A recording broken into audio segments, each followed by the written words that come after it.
I wasn't supposed to be home that early. I wasn't supposed to hear what I heard.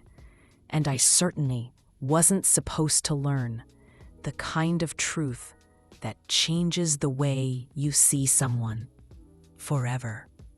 If I hadn't left work an hour early that day, I might still believe my family was exactly what it appeared to be: safe, stable, and trustworthy. But one overheard conversation in our own home shattered that illusion. It had been an unusually slow afternoon at the salon. Cancellations, no-shows, the kind of day that makes you wonder why you even bother putting on mascara. I figured I could take advantage of it, head home early, and surprise my husband with dinner. David had been working late for months, and part of me hoped a warm meal and an unexpected evening together might remind him of how we used to be. But when I unlocked the front door, I knew immediately something was off. The house was too quiet. Not the peaceful kind of quiet, but the tense, waiting kind. I stepped into the kitchen, setting the grocery bags on the counter, and called out, "David?" No answer. I tried again, louder this time. Still nothing. That's when I heard it. Faint voices upstairs. One of them was low and steady, the other softer, hesitant. I froze for a second, straining to hear. It took me a moment to place the voices. One belonged to Jake, David's 20-year-old son from his first marriage. The other, I wasn't sure. Jake had been living with us for about 6 months while attending community college nearby. We got along fine. He was polite, kept to himself, and usually avoided long conversations. But lately, I'd noticed changes, small ones, like the way he carried himself, how his voice had deepened, how he seemed more aware of his surroundings. I shouldn't have been listening. I know that, but something about the tone of their voices, it wasn't just casual chatting. I moved slowly up the stairs, careful not to make a sound. The voices grew clearer. Jake was speaking in that measured way people do when they're saying something important, but trying not to be overheard.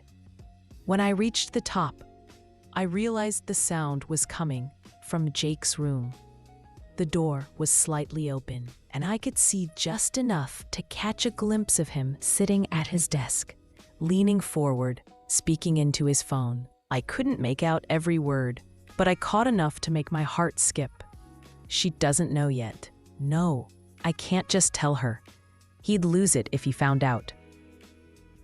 I stood frozen in the hallway. The logical part of my brain told me to turn around, go back downstairs, and respect his privacy.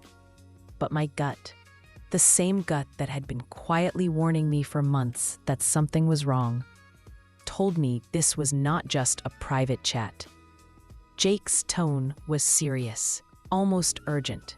Whoever he was speaking to, he clearly didn't want David to know about it.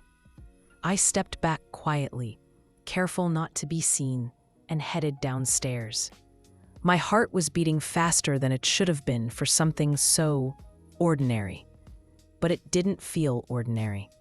The rest of the day, I couldn't shake it. Every time I saw Jake after that, I found myself wondering, what doesn't he want me to know? Over the next few days, things felt different. Not in obvious ways. Jake still greeted me politely, still ate his meals quietly at the table. But I noticed him watching me more. Not in a threatening way, but like he was studying me. Then one night, as I was cleaning up after dinner, I caught him looking at me across the kitchen. Usually, if you make eye contact by accident, one person looks away immediately. But he didn't. He held my gaze for just a moment too long, and there was something in his eyes, like he knew something I didn't. The real turning point came the following weekend when David left for a 2-night business trip. I didn't think much of it. He traveled often for work. But this time, the house felt emptier than usual. Jake and I had dinner together on the first night. I made pasta, nothing fancy. We made small talk about school, his classes, the weather, safe topics. But midway through, the conversation shifted. He set his fork down, looked at me, and said, "Can I ask you something?" "You don't have to answer if you don't want to." "Sure," I said, serious. "Are you happy? With my dad, I mean." The question caught me off guard. I laughed a little to hide my discomfort. "Why do you ask that?" He shrugged, but there was nothing casual about it. "You just seem lonely sometimes." That word, lonely, hit me harder than I expected because I was lonely. David had been distant for months, buried in work, always tired, always distracted. The touches had stopped, the glances too. I missed being wanted. I looked at Jake, really looked at him. His jaw was more defined than it had been just a few months ago. His voice carried more weight now. He wasn't a boy anymore. I told myself to change the subject. Get up, go to bed, lock my door. But I didn't. Instead, I said something I shouldn't have. "You shouldn't say things like that."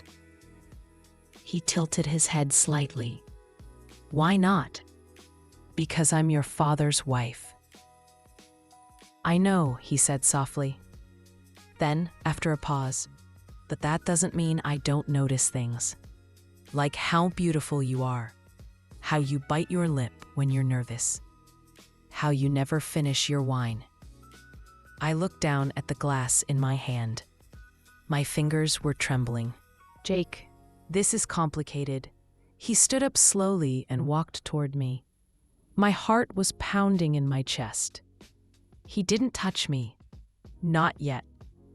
He just stood there, watching. "I'd never hurt you," he said. "I just want to make you feel seen." That word, seen. It had been so long since I felt that way. Maybe I'd been needing this kind of attention for too long. Maybe it was the wine. Maybe it was just the ache of feeling invisible in my own marriage. But I didn't stop him when he reached out. And I didn't stop myself either. What happened that night changed everything. The next morning, I woke up before him. I stood by the window in my robe, watching the sun creep across the backyard. I felt guilty, yes, but I also felt alive. For the first time in years, I felt like me again, a woman who was desired, needed. Jake came up behind me, wrapped his arms around my waist, and rested his chin on my shoulder. We didn't speak. There was nothing to say. We both knew this wasn't a forever thing. It couldn't be. But for that weekend, for those fleeting, stolen hours, we were something else. Two people who found each other in the cracks of what was broken. When David came home, I kissed him like nothing had changed. But inside, I knew something had, something deep, something permanent. Jake and I never talked about it again. Not in words, anyway. But every once in a while, I catch him looking at me with that same intensity. And I wonder if he still remembers. I know I do. Maybe what we did was wrong. Maybe it was selfish. But for one moment, in a life full of rules and responsibilities, we chose something raw and real. And I'm not sure I regret it. Not even a little.